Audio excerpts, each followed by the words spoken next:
Hey y'all, it's Carrie Morey with Callie's Hot Little Biscuit here in my kitchen, baking today from the White Lily Cookbook, which I have fallen in love with. And I have the holidays on my mind, and so we are gonna make Pick-a-Piece Biscuit Loaf, which of course I love. I love how this takes the idea of biscuits and makes it into something different and special and sweet. I love the orange hint in this recipe, and I'm actually gonna add more orange juice to my buttermilk to infuse even more orange.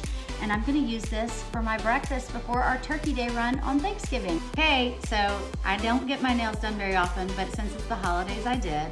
And here's my pro tip.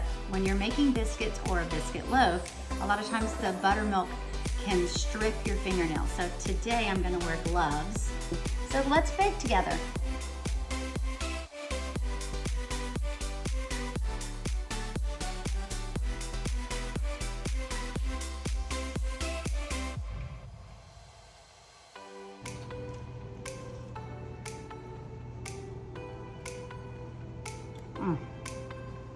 So good.